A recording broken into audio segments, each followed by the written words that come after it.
Hello, my name is Raj Berge. I'm co-founder director of Raj Computer Education. Basically आपण ना आज ना Python मध्ये एकदम सिम्प्लिफाईड गोष्ट करणार आहे. ती म्हणजे काय आपण करणार आहे? पायथन मध्ये आपण डी जँगो कसं ऑपरेट होणार आहे याचा अंडरस्टँड करायचा प्रयत्न करणार आहे. तर मी काय केलं, इथे एक नवीन फोल्डर क्रिएट केला.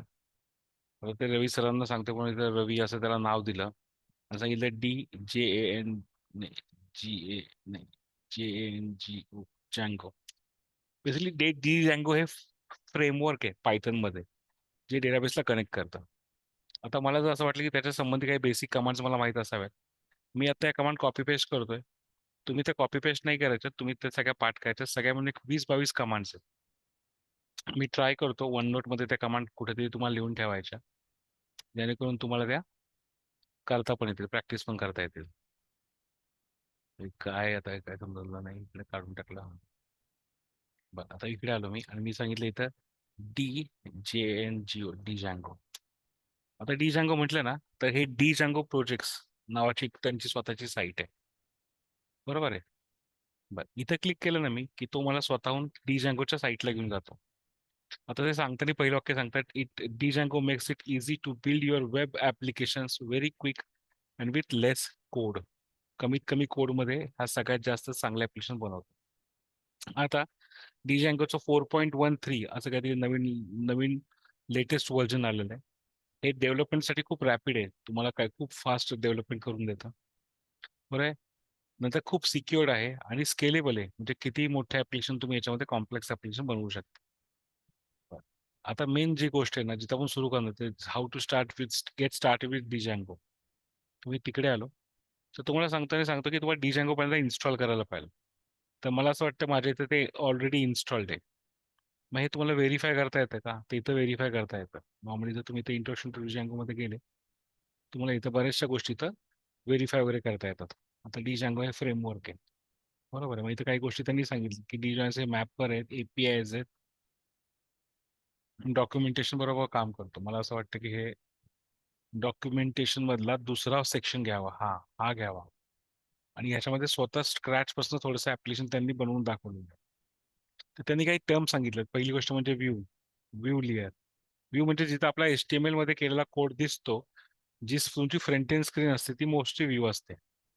टेम्पलेट म्हणजे त्याला जी थीम आपण यूज करतो त्याला आपण टेम्पलेट असं म्हणतो. फॉर्म हा त्यांचा एक फॉर्म आहे, ज्याच्यामध्ये तुम्ही वेब ऍप्लिकेशन कंटेन करता. नॉर्मली बऱ्याच वेळा आपण वेब ऍप्लिकेशन मध्ये काम करताना आपण ऍडमिन या लॉग इननी काम करत असतो आणि वेल सिक्युअर्ड असतं, म्हणजे याच्यामध्ये युजर नेम पासवर्ड बऱ्यापैकी टाकलं जातं. बरं, मला तर हा पॉईंट नाही तुम्हाला सांगायचं, याच्यामध्ये थोडंसं पुढे जाऊ आपण आणि इन्स्टॉलेशनच्या पुढे हे जे रिक्वेस्ट रिस्पॉन्स आहे ना, तिथून सुरुवात करू.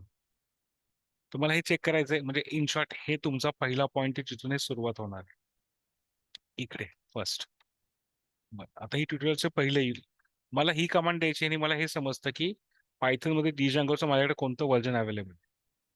तर मी इकडे येतो आणि मगाशी जो फोल्डर दाखवला त्या फोल्डरमध्ये राईट क्लिक करून विज्युअल स्टुडिओ कोड हे सॉफ्टवेअर मी ओपन करतो. बरोबर आहे.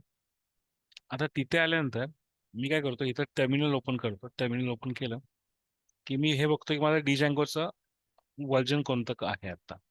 तरी कमांड आहे पायथन डिजँगो डॅश डॅश व्हर्जन. हे केले की तुम्हाला सांगतो माझ्याकडे आता 2.2.28 हे व्हर्जन अवेलेबल आहे.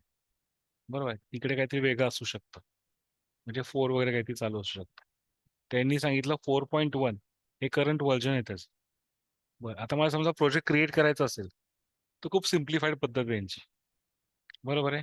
मी इकडे इथे बघा, मला सांगतो Django dash admin start project आणि तुम्ही तुमच्या साईटचं नाव देता. समजा मला असं वाटलं की मला स्वतःचा प्रोजेक्ट क्रिएट करायचा आहे, तर मी तिथे सांगतो DJNGO जँगो डी जँगो काय कमांड होती ती, डी जँगो ॲडमिन आहे ना, हा ADM ॲडमिन. इथं काय सांगितलं START स्टार्ट PROJECT प्रोजेक्ट आणि त्या प्रोजेक्टला नाव दिलं स्टार्ट प्रोजेक्ट आणि त्या प्रोजेक्टला नाव दिलं. समजा मला असं वाटलं की मला एक ऍप बनवायचं जे साधारण एक कंटेंट मॅनेजमेंट सिस्टीम असेल, काहीतरी CMS सिस्टीम असेल किंवा ERP सिस्टीम असेल किंवा कस्टमर रिलेशनशिप मॅनेजमेंट सिस्टीम असेल, तर तुम्ही इथं बनवू शकता. मी त्याचा फुल फॉर्म क्रिएट करतो. मी सांगतो इथं ERP आणि एंटर प्रेस करतो. इथे एक ERP नावाचं बघा, इथं स्ट्रक्चरचा एक फॉर्म बनलेला आहे. हा बनल्यानंतर याच्या आतमध्ये ERP नावाचं फोल्डर बनतं, त्याच्यामध्ये 3 फाईल असतात. इनिट म्हणजे याच्यामध्ये इनिशियलायझेशन असतात त्याच्यामध्ये. सेटिंग हे तुमचं संपूर्ण डीजॅन्डोचं सेटिंग तो सांगतो. URL म्हणजे तुम्ही कुठे पाथ केल्यानंतर कुठली फाईल कॉल होईल तो सांगतो. तो सांगतो जेव्हा तुम्ही कधी पण ऍडमिन सांगाल तेव्हा तो admin.site.url इथं कनेक्ट करेल. आणि WSGI म्हणजे what you see what you get, त्या पद्धतीचं एक UI आहे इकडं. आणि manage.py ही तुमची मेन एक कमांड आहे ज्यात तुम्ही वेगळे वेगळे पॅरामीटर पास करता. बरं, आता हे केल्यानंतर मला असं वाटलं की ठीक आहे, माझ्याकडे हे एक प्रोजेक्ट क्रिएट झालेला आहे. तर ह्या प्रोजेक्टमध्ये बघायचं सांगितल्याप्रमाणे स्ट्रक्चर क्रिएट होतं बऱ्यापैकी. हे manage.py आणि त्याच्या आतमधलं सगळं हे स्ट्रक्चर. बरं, आता हे स्ट्रक्चर क्रिएट झाल्यानंतर मला असं वाटलं की हे प्रोजेक्ट रन व्हायला पाहिजे. कसं रन करणार? तुम्ही परत सांगता पायथन manage.py आणि सांगता रन सर्व्हर. मी इकडे येतो, मी सांगतो PYTHN Python MANAN manage dot py त्या फाईलचं नाव सांगितलं RUN रन SERVR सर्व्हर. नाही काय ते चुकलं माझं इथं. आता इथं काय झालं, मी आता कुठे आहे, मी आता ह्या रवी फोल्डरमध्ये, मग मी इथे DR कमांड दिली. नाही, आपण ERP बनवले, मला सांगायला लागेल CD ERP, त्याच्यात जायला लागेल. तिथे गेल्यानंतर मी इथं आल्यानंतर मी काय सांगितलं इथं, मी सांगितलं पायथन manage.py, तर सांगितलं रन सर्व्हर. तर तो तिकडे रन सर्व्हर म्हटल्यानंतर इथं बघा काही गोष्टी क्रिएट झाल्यात. आणि इथं आपल्या मनाने माझ्याकडे एक डेटाबेस क्रिएट झालं. याला DB SQLite असं म्हणतात. आणि मी जर इथं या URL ला क्लिक केलं तर माझ्याकडे एक छोटंसं Djangoचं वेब ॲप्लिकेशन रन व्हायला सुरुवात होतं. मी मुद्दाम दुसरं ओपन करतो आणि तिथं पेस्ट करतो. एंटर. हे बघा Django चालू झालेलं आहे. इथं तुम्हाला नाव दिसतं आणि हे उडताना दिसतं. बरं, याच्या आत मी लॉग इन स्क्रीन पण येते. मी इथं राईट क्लिक केलं, रश केलं, इथं मी जर ॲडमिन सांगितलं तर तो मला एक लॉग इन युजर नेम टाकून देतो. मी जर त्याला क्लिक केलं तुम्हाला लॉग इन करून देत नाही. आता तुम्हाला लॉग इन का नाही करून देत? कारण की आपलं जे बरंचसं जे मॅपिंग आहे ते युजर्स क्रिएट करण्याची प्रोसेस आहे, ही सगळी झाली नाहीये. तर आपल्यापर्यंत ती करायला लागेल, मग त्याच्या पुढे आपल्याला प्रोसेस करता येईल. बरं, मी परत माझ्या डॉक्युमेंटेशन पार्टमध्ये आलो. मी इथे डॉक्युमेंटेशन पार्टमध्ये सांगितलं की रन सर्व्हर केलं. हे आपलं ॲप्लिकेशन इथं रन झालं. रन झाल्यानंतर आपण खाली आलो. मला जर असं वाटलं की मला वेगळ्या पोर्टवरती रन करायचंय, म्हणजे हा 8080 पोर्ट न करता, तर मी सांगतो रन सर्व्हर, त्याला पुढे पोर्टचा नंबर सांगतो, किंवा मी माझा IP ॲड्रेस पण सांगू शकतो आणि तिथे पण पोर्ट नंबर सांगू शकतो. क्लिअर? तर बेसिक याच्यामध्ये पहिल्या गोष्टी एवढ्याच आहे. आता याच्यामध्ये ना यांनी काय केलं, एक पोल म्हणजे वोटिंग पोलचा ऍप क्रिएट करायचा प्रयत्न केलेला आहे. तर तुम्ही काय करता, जर मला असं वाटलं की मला ह्याच्यामध्ये एक ऍप बनवायचं आहे तर तुम्ही ते बनवू शकता. त्यांनी सांगितलं राईट युअर फर्स्ट व्ह्यू, तुमचा पहिला व्ह्यू कसं लिहिणार आणि ऍप काय क्रिएट करणार. तर मला असं वाटलं की मला ऍप क्रिएट करायचं आहे पोल्स नावाचं, तर काय करायला लागतं, create a directory poll which leads look like. आता हे जे डिरेक्टरी आहे ते त्या पद्धतीने क्रिएट होईल, पण हे कुठे करायचं आपल्याला, ते मॅनेजमध्ये. मग मी काय करतो, परत माझ्या इथं येतो आणि तिकडे सांगतो याला स्टॉप करतो. कंट्रोल C केलं, कंट्रोल V केलं की स्टॉप व्हायला पाहिजे. Control C control V. इकडे आलो, मी इथे DR कमांड दिली. माझं हे ERP मध्ये इथं बघा मॅनेज नावाची गोष्ट आहे. मला आता इथं एक ऍप्लिकेशन क्रिएट करायचं आहे. म्हणजे आपण एक प्रोजेक्ट क्रिएट करतो आणि त्या प्रोजेक्टमध्ये वेगवेगळे ऍप्लिकेशन क्रिएट करतो. क्लिअर? आता ते कसं करणार बघा, मला जर ऍप्लिकेशन क्रिएट करायचं असेल तर मी कमांड देतो Python manage app dot start app आणि ऍप्लिकेशनचं नाव, ते पोल सांगितले वोटिंग पोलसाठी. मी सांगितलं पायथनमध्ये PYTHN पायथनमध्ये, बरोबर आहे, MANAG manage.py, म्हणजे ती आपली ही जी फाईल असते ना ही नेहमी द्यायला लागते. manage.py म्हणजे सांगितलं स्टार्ट ऍप्लिकेशन सांगितलं आणि ते आता ऍप्लिकेशनचं नाव सांगितलं APP. नाही, हे त्यांनी काहीतरी पोल्स सांगितलं ना, POLLS असं स्पेलिंग आहे ना. हा, पोल्स एक सॅम्पल त्यांनी नाव दिलं, मी ते एक्झाम्पल मध्ये आहे म्हणून सांगतोय. मी ते एंटर प्रेस केलं की इथं बघा हे स्ट्रक्चर सगळं चेंज होईल. आणि इथं बघा एक पोल नावाचं डिरेक्टरी क्रिएट झालं आणि त्याच्यामध्ये ह्या फाईल्स क्रिएट झालेल्या आहेत. आणि इथं बघा 3 गोष्टी येतात. आपलं हे जे काय आपण क्रिएट करतोय हे सगळं MVC बेस मॉडेल असतं. म्हणजे हा त्याचा काय झाला, व्ह्यू झाला, ही त्याची मॉडेल झालं, आणि व्ह्यू मॉडेल आणि कंट्रोलर. आणि याचा कंट्रोलर अजून आपण लिहिला नाहीये, पण नॉर्मली हा पुढे केल्यानंतर आपण कंट्रोल लिहू. आता मला जर हा जर पोल्स इथं मी रन केला, मी तर इकडे आलो आणि हा पोल्स इथं आलो मी हा रन करायचा प्रयत्न केला इकडे आल्यानंतर, तर हा आता मी पहिल्यांदा थोडंसं हाईड करतो. इथं मी जे पोल्स रन करायचा प्रयत्न केला, मी सांगितलं ऍडमिन मध्ये आलो आणि मी सांगितलं ऍडमिन मध्ये न जाता मी सांगितलं तिथं POLLS पोल्स सांगितलं, तर ते पोल कनेक्ट व्हायला पाहिजे इकडे. बरोबर, इथं पोल्स ते कनेक्ट नाही झालं तिथं. बरोबर आहे का? नुसतं इथं फोल्डर झालंय पण हे कुठेही रजिस्टर नाही झालेलं.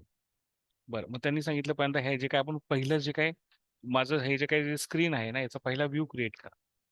मग इथं पोलच्या आतमध्ये एक व्ह्यू नावाची फाईल आहे. तर आपल्याकडे आहे का? ती ऑलरेडी आहे माझ्याकडे. पोलच्या आतमध्ये इथं बघा व्ह्यू नावाची ऑलरेडी फाईल आहे. मला इथं कोड लिहायचा आहे. काय कोड लिहायचा आहे तुम्ही सांगतो. इथं एक इंडेक्स नावाची गोष्ट कॉल करा आणि त्याला सांगा जेव्हा इंडेक्स कॉल करेन मी, तेव्हा हे आता तुम्हाला माहिती आहे पायथनमध्ये आपण कुठलेही फंक्शन डिफाईन करायला डेफ शब्द वापरतो. आता हे इथं एक आपल्याला इथं आहे, हे आपल्याला क्विक इम्पोर्ट करायला लागेल. त्याच्यामध्ये एक इथं क्विक वरती इम्पोर्ट केलं, एरर निघून गेलं, मी हे सेव्ह केलं. बरोबर आहे. आता इकडे मी हे टाकलं. आता ह्याच्यामध्ये काय झालं की माझ्याकडे त्या ह्याच्यामध्ये गोष्टी क्रिएट झाली. आता मला ही URL पास करायला लागते. ती URL नावाची मला वाटतं फाईल नसेल त्या पोलमध्ये. तर पोलमध्ये ते URL नावाची फाईल आहे का? नाहीये. मला क्रिएट करायला लागेल. मी इकडे आलो आणि तिथे क्रिएट केली. ते सांगितलं URL डॉट पाय. आता मला फक्त एक कन्फर्म करायचं URLS आहे. हा एस आहे. मला पण असं वाटलं तिथे URLS URLs म्हणजे मल्टिपल URLs. इथं आलो तर URLs आले. इथं पोलमध्ये क्रिएट केलं आणि त्याच्यामध्ये सांगितलं की बाबा मी पोल्स म्हटल्यानंतर मला काय कर, तू ही इंडेक्स नावाची फाईल कॉल कर. ते काय केलं URLs म्हणजे इंडेक्स नावाची फाईल कॉल झाली. म्हणजे मी काहीच नाही सांगितलं तर इंडेक्स फाईलला कॉल करायचं असं इथं सांगितलं. आता ह्याच्यामध्ये हे इथं कुठे सांगितलं पोल्समध्ये, पण आपलं सगळं ऑपरेशन तर इकडून होतंय. मग इथं पण काहीतरी आपल्याला थोडं सांगायला लागेल. मग खाली आलो, मग त्यांनी सांगितलं जी मेन साईट आहे त्याची जी URL आहे त्याच्यामध्ये एक थोडंसं अपडेशन करा. तिथं काय सांगा की आपलं जे URL आपला जो पाथ आहे तिचं कोणी पोल्स म्हटलं तर इन्क्लूड करा माझं हे जे पोल्स नावाचं जे मगाशी फोल्डर होतं बघा POLLS पोल्स, त्याच्यामधल्या URLsला तू डायरेक्ट कर असं मी तर सांगितलं. म्हणजे पोल्स मधल्या पोल्सला इकडे जाईल तो. आता हे फाईल परत मला इथे इम्पोर्ट करायला लागेल. मी इथं आलो, इथे इम्पोर्ट केलं. इन्क्लूड फाईल इथं झाली पाथमध्ये सेव्ह केली. आता हे झाल्यानंतर मला असं वाटतं की परत एकदा रिफ्रेश केलं पाहिजे. हे सगळं झालं की एकदा रन केलं पाहिजे. मी परत सांगितलं पायथन आणि रन सर्व्हर. बरोबर आहे. मॅनेज डॉट पाय मध्ये सांगितलं रन करा सर्व्हर. इथं आलं, मी सर्व्हर रन केला, परत हे सगळं रिस्टार्ट झालं आणि परत मी माझ्या फाईलमध्ये इथे क्लिक केलं, माझं पेज परत ओपन झालं. आणि आता बघा तो सांगतो की तुम्ही ऍडमिनला पण जाऊ शकता आणि पोस्टला पण जाऊ शकता. पण जर मी आता इथं पोल्स सांगितलं तर आता मला हा पोल्समध्ये जो मगा ते मेसेज सांगितलेला आपण एक वाक्याचा तो दिसतो. ते सांगितलं काय सांगितलं, hello world we are at poll index. ते इथं जो मेसेज लिहिलेला आपण कुठे या पोल्सच्या व्ह्यू मध्ये जो मेसेज लिहिलेला इथं व्ह्यू मध्ये तो आपल्याला दिसतोय. हा पाहिजे तर आपण थोडा अपडेट करू शकतो. Hello world we are poll index असं म्हणण्यात सांगितलं. मी सांगितलं असतं इथं मोठं फॉन्ट दिलं असतं H1 नावाचं. आता तुम्हाला हे जे मागे HTML शिकवलं त्याचं कारण हे होतं की आपल्याला सगळं वेबमध्ये लागणार आहे. सांगितलं H1 मी सांगितलं welcome to POLLS polls app. ठीक आहे ॲप. ठीक आहे आणि नवीन लाईनला यायचं तर मी इथं सांगितलं लगेच /BR मध्ये आलो. असं सांगितलं बाय. ठीक आहे राज कम्प्युटर्स सेव्ह केलं मी. आता मी परत ते चेंजेस केले. इथं बघा तो आपल्याला इथं अपडेट करतो ते. इकडे आलं मी परत ते पेज रिफ्रेश केलं. इकडे आलं की रिफ्रेश केलं की तुम्हाला तेव्हा मेसेज सांगून देतो. क्लिअर. बस ही पहिली स्टेप आहे, ही तुम्हाला करता आलं पाहिजे.